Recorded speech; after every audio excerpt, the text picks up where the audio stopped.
23. Alva. I dreamt about Freya for many years. I dreamt that she had been sentenced to death, and I knew that she would die, and that I was trying to comfort her. She was going to fly. I often dreamt that I was teaching her how to fly. When I was 19, I left home. I was strong as steel and determined. Community college in a nearby municipality had an artist-oriented education. My brother Astor helped me. He had talked to my social secretary about what my mother was really like, even though she always played the role of distressed mother during meetings with social services and counselors. I had received some diagnosis during the years that I had been in contact with the counselors, and although they were not really correct, I was given benefits and income of my own.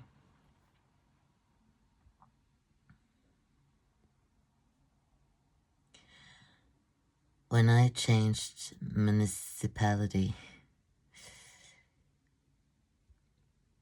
I also got a new social secretary, and she took care of my money because I was so young and so crazy. I found a nice little 2-room apartment on the ground floor and decorated it with odds and ends from the second-hand store. There was a big sunny square with a library in the town. Around the town there were forests and fields. I adopted 2 kittens. Wally had been the runt of the litter, and the last one left after his siblings have moved to new owners. He looked with his green eyes straight into my own eyes when his owner placed him in my arms, and he started purring. From that moment on, he owned me. He set about making up for what he had lost and quickly ate himself big and strong.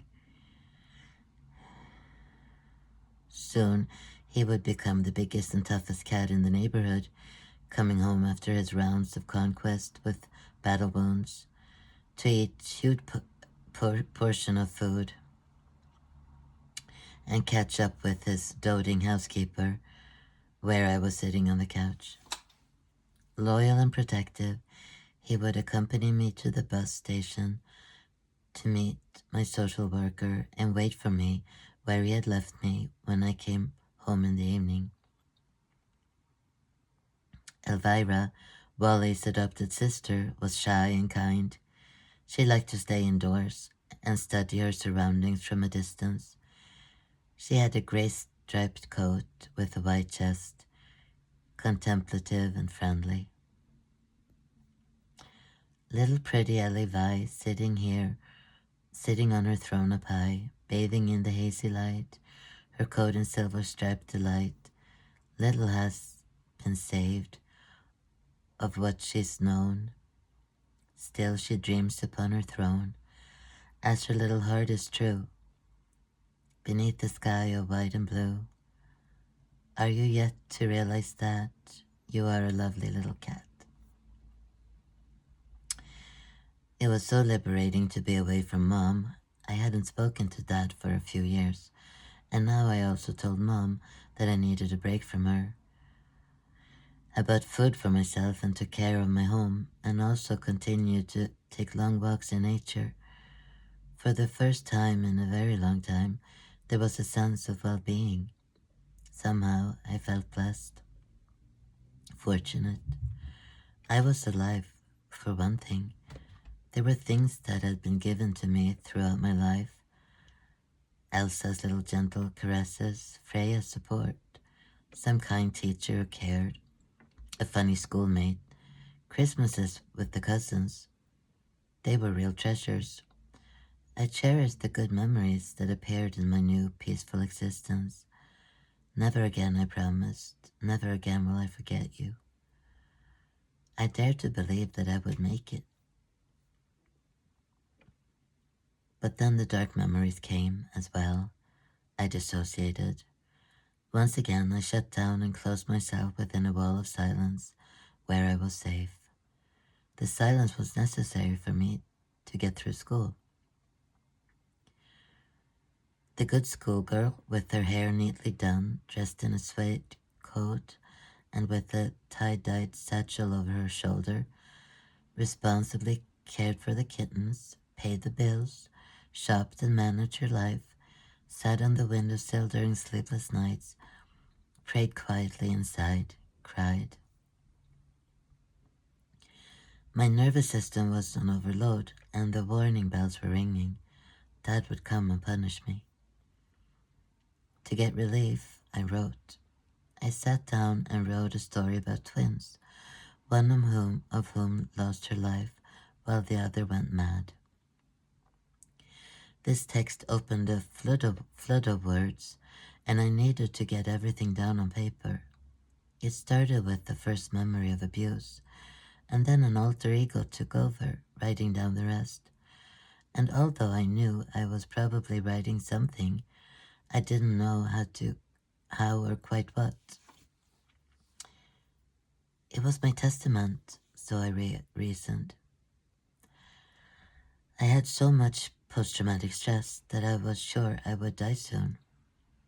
The life I now had and the future I was aiming for, I was sure I would lose, as I always lost everything. My social worker, Åsa, was always warm and welcoming, and I liked her. She would roll her eyes at her colleagues and tell me about her own difficult childhood. I felt for her. Sometimes she would forget to transfer my benefit check to my bank account, so I would stand at the ATM in vain and have no money for food. But she had so much to do, such an important job. I gave my testimony I had written down to my social worker, and she nodded kindly and said she would like to read this. I figured the truth would be told after Dad's lies, brainwashing, and manipulation. It meant everything. I walked home along the avenue where tall trees stood in the autumn wind, so moved and so happy not to have to carry everything alone. But having taken the step of trusting my social worker, giving her my story, raised a strong sense of fear within me. She shouldn't think you trust her, something inside me said. Don't let her in. Someone else said, yes, she must help you. I had to run out of class and locked myself in the toilet to get away from the voices that suddenly was grabbing at me. The face in the mirror inside the toilet belonged to a stranger, and it all scared me so much that I collapsed on the toilet seat.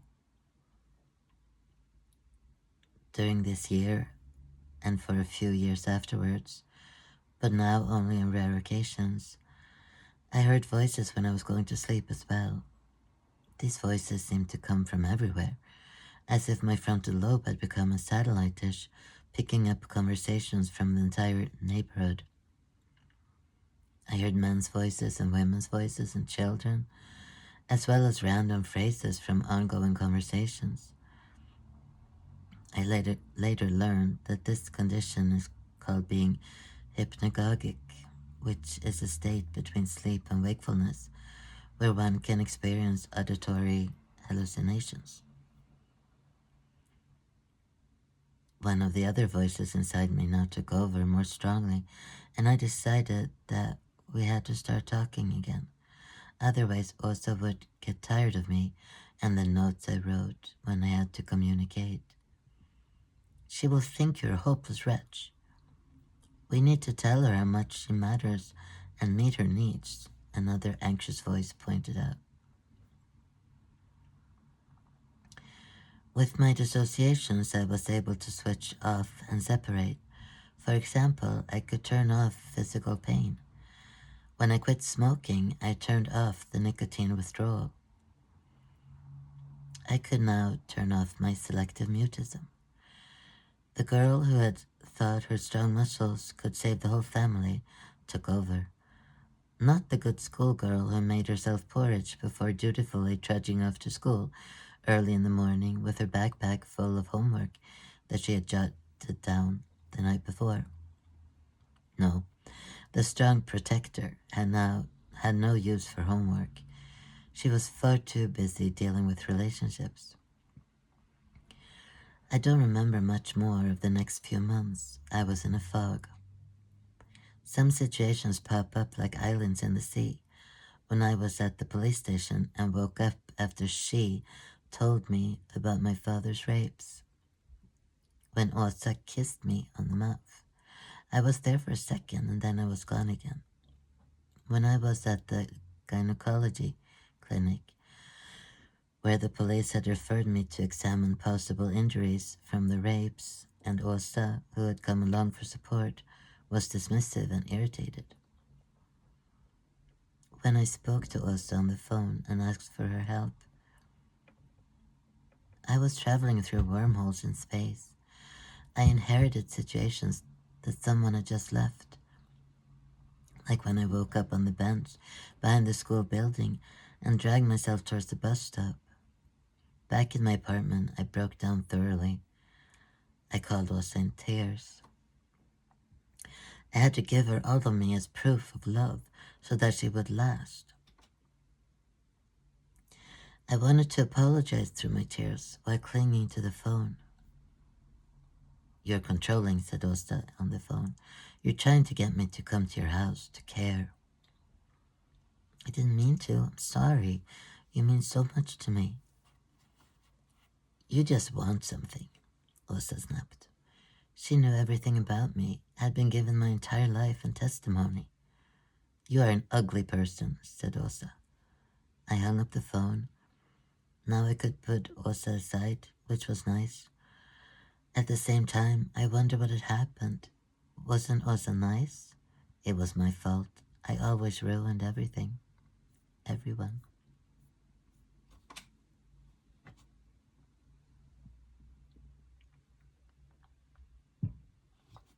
24. Bo. We wait for the answer. Why have we been here? Miriam cries and says she doesn't want to leave. She doesn't want to go with her father. Everyone walks around on their paths, talks to the forest spirits. It's in this place as if it were one true friend. But he does not come. Aunt Thea comes. Yoo-hoo! Hello, Auntie Thea. Hello, girls. How are you today? I went shopping and looked in on Lillemor, and she fixed my bangs. She stops herself at the sight of us. Esther has certainly braided some sister's hair, but what we have on our bodies can hardly be called clothing. Some are wrapped in sheets. Judith has a pillowcase as a sweater. The clothes we had became hard as cardboard and eventually fell apart. But girls, says Thea, I think you forgot to get dressed this morning. Eva smiles apologetically in her sheet. We are hesitant, so she takes the right to inspect the cottage. Well, it's just as I thought, she says, and then smiles. Let's go on with the cleaning and tidying up. Lisa casts wide, dark stares. With Thea, we sweep, dry, shake carpets. Oh, says Thea, I think it's time for a break. She goes out to the car and returns with cookies and sweets and a thermos of coffee for herself. We sit on the steps and stuff ourselves. Are you Swedish? I mean, are your parents from Sweden? Dad is from England, says Lisa. From England? Yeah. I thought with your dark hair, you might be from some exciting country down south. Italy, Bulgaria, Turkey. Dad is blonde. Mom is dark. I don't know where her family came from. Oh. But what do you think your mother and father would say if they knew you didn't have enough clothes or food? Eva pokes her toe in the grass. We don't want to go home, says Adina, but Dad is coming. We want to stay here. Miriam chokes and coughs. Come here, sweetheart. You are not big. How old are you? Says Thea, extending her arm so that Miriam gets up and goes and sits on Thea's lap. All these girls. What do you do with girls? I only have one boy, Magnus. Thea holds her battered Miriam. How about coming to my house tonight and maybe taking a shower in hot water? Outdoor life is great, but sometimes you want a really hot shower, I think. So we pack ourselves into Thea's car, 2 in the front seat with Judith on the floor and 6 on each other's knees in the back. All inside. You can make it back there. Through our meadows and forests we roll, and the fairies look for us between the branches. Thea and Les's house is newly renovated, with a paved driveway and a wide terrace peeking out from behind the corner. Lester comes to meet the car, and Thea gets out, and they both walk away and talk in the shade under a tree. Lester looks at us, nods with embarrassment, and walks behind the house. Yes, this is our place. It is the last week we're here before we go home. Nice evening sun we have. We trip on dirt brown soles through an airy and simply furnished house. Here it is, says Thea. The bathroom has yellow tiles, clean towels, a pink bathroom mat, and a yellow bathtub with a shower curtain. On a shelf are all kinds of shampoos, creams, and soaps. Why don't we start with the oldest, suggests Thea.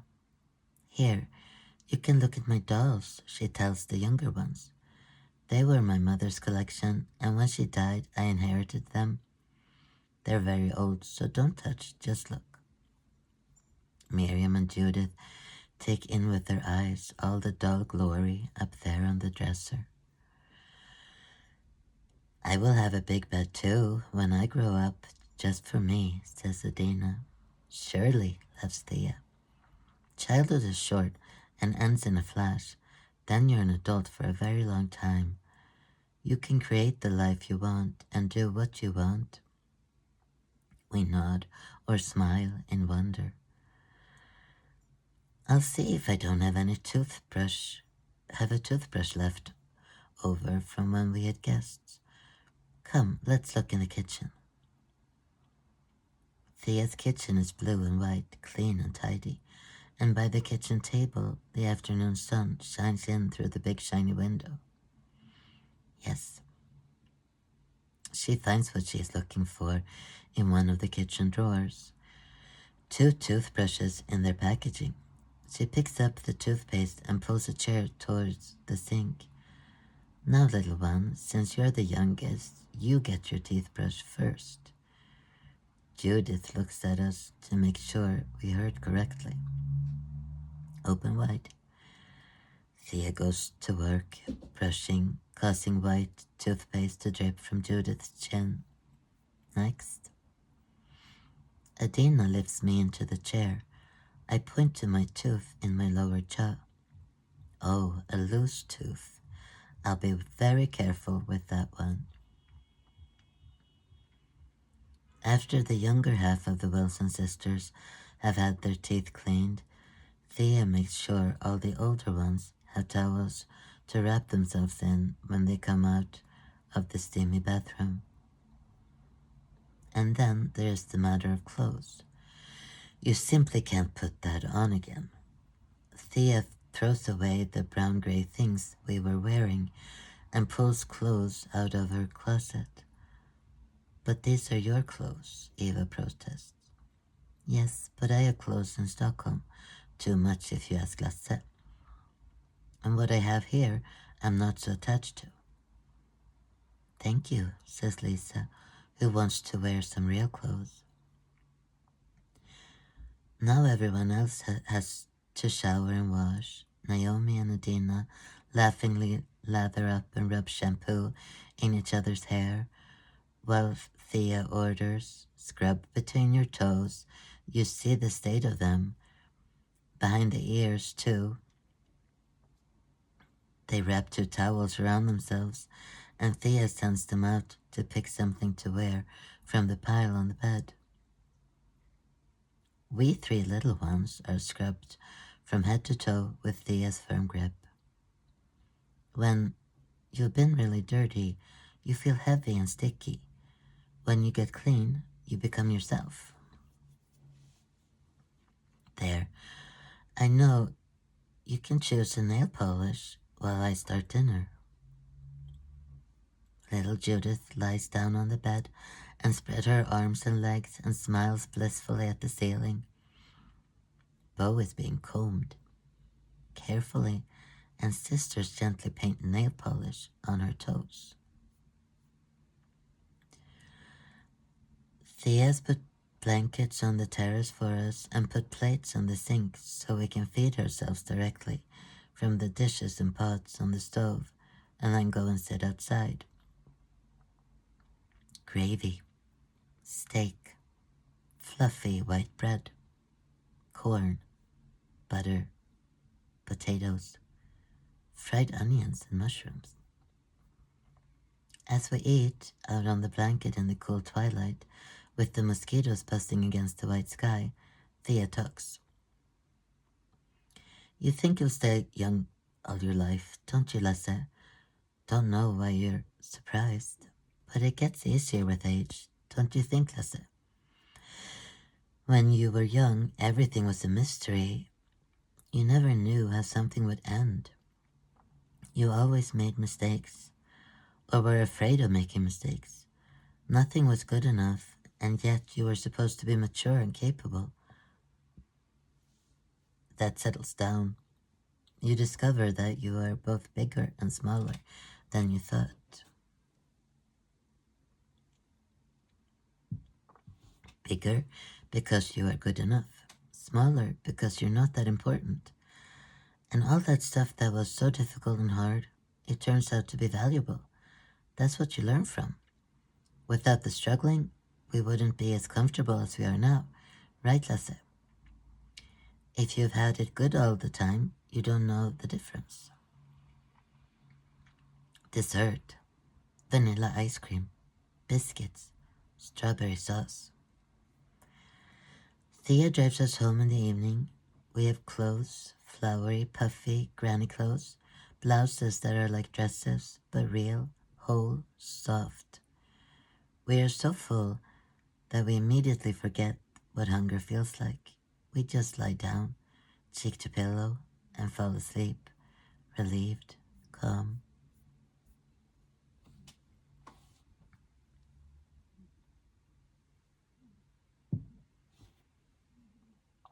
"25. Bo.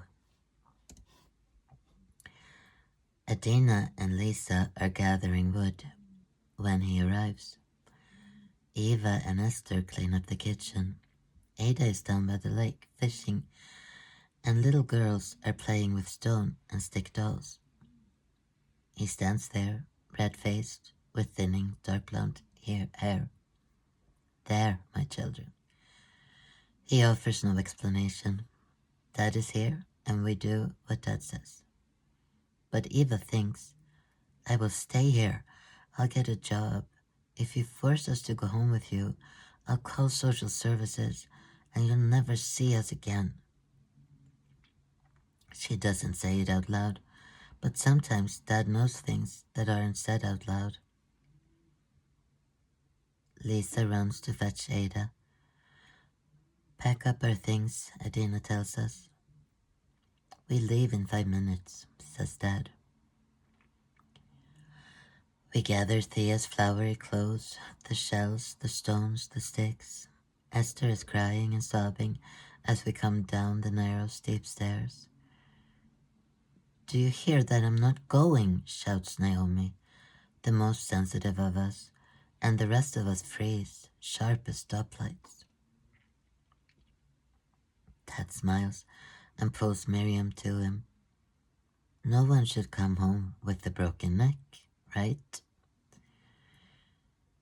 Naomi hides her head under her arms and we sit down in the minibus and refuse to come out again.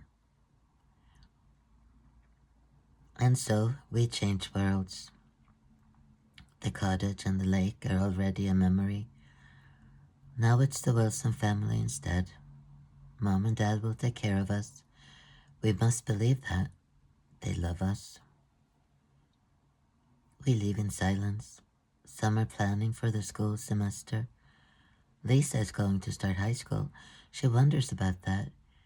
Eva thinks contradictorily about social services, about how she can call or talk to the school counselor who helped us last time. Adina looks at the road and sticks out her tongue. We travel through a Sweden that is thanking and waving goodbye to summer. You can feel it in the wind. People have returned to their jobs. Freedom has come to an end, and a more routine existence has been put in place. Everywhere there are small houses, cottages, villages, towns. They are busy with their work, their loved ones, their activities. No one knows us. We fall asleep. When we wake up, we are in the same little roadside restaurant we ate at last time. We almost get excited, and Dad says, "My kids are having hamburgers and fries for dinner." Dad loves us. The waitress recognizes us. "Well, hello," she says kindly. "All the sisters and their father." She winks. The sisters are eating, but I slide down from the chair and quietly rock under the table. "Hello, chair legs. Hello, floor tiles. I'm Bo. I belong to the cottage. I belong to the sisters. I don't want to move on right now." But we do. It gets dark and the headlights penetrate the murk. The wheels wear and wear. The chassis rocks. Oh well, this is it, think the Wilson sisters. And the stars shine love upon us. They smile and they believe in us. I can call out to them. Like lost moths, we flutter in the night, pecking at the windows where the others live. "Let us in, let us in." But no one answers. When we are woken up by the car stopping, we are at the Wilsons' house. Big trees here, and yellow bush. The air is so pure, it's its own entity. Deep, good. Yes, it is. It is dark, early morning, and the street is asleep. Everything is asleep and blind to the sisters as Dad leads us across the lawn to the door and we step into the house. "I'm renovating the upstairs," says Dad. "I prepared the basement for you to sleep in for the time being." "What?" Hopeful. "Change sounds good. Come and see." Dad leads us to the cellar door and opens it, and we walk curiously down the cellar stairs, one after the other. Everything is different down there. What was once dark and smelling of paint with a couple of dark rooms, Dad's office and workshop, is now one big room. The walls look strange, and the small cellar windows have been bricked closed. There is a long line of mattresses around one wall. We turn around and look at Dad. Dad grabs Miriam and pulls her close to him. "Welcome home," he says, and then he disappears with Miriam in his tight grip. Lisa follows. The door won't open. It's thick and strange. "Dad, we can't get out." Then there's nothing to do and nothing to say. We sit on the mattresses and wait for this to end.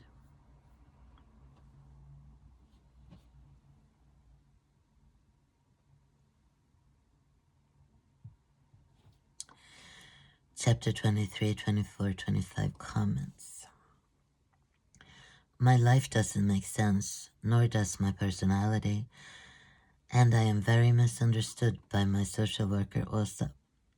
This was an incredibly difficult time for me, and everyone who has been abused and repressed their memories knows that when those memories finally thaw, it feels like an existential threat at first.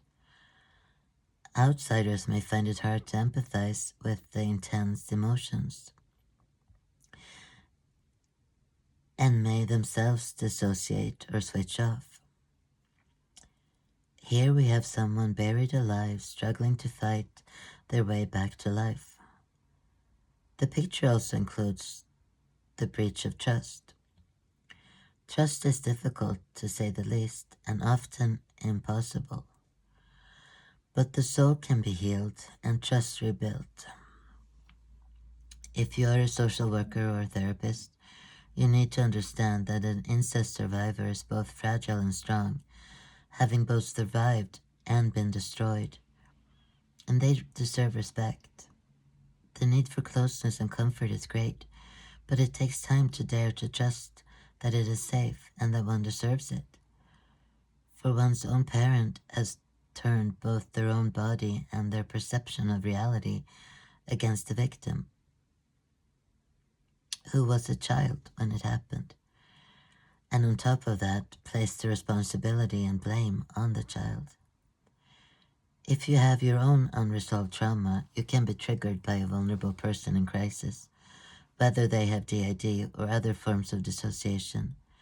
And unfortunately, my social worker took her anger out on me, and it was very damaging. I understand that it is confusing, to say the least, to deal with a fragmented personality that displays both defiance and vulnerability, as well as varying levels of maturity. But I was simply trying to protect her and to survive the emotional pain and threats from my abuser. In my real life, I witnessed my father hurting those close to me, which was one of the hardest things I've ever experienced. It's complex. As I grow up, my sub-personalities remain stuck in the time of the trauma. In their world, they hold on to their friends and the care they received. There they have Anthea, who is a blend of the kind adults who have come into my life, and although these encounters were chance meetings, their positive influence has endured, and I am eternally grateful for that. In the sub-personality's reality, there is also Dad, the abuser, and he always came and took them sooner or later. They were on the run. They dealt with his power in different ways. Trauma lasts an eternity until you get help to heal the psyche, and what happened then is what is happening now, in a brain that is partly frozen in time.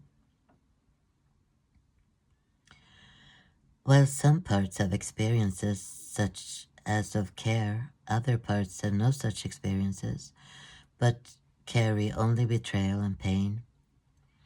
To integrate, sometimes partially, sometimes completely, means that these pain-filled parts, with great wonder, get to share in on others' knowledge, experience, and ability to feel well-being. Beautiful experiences.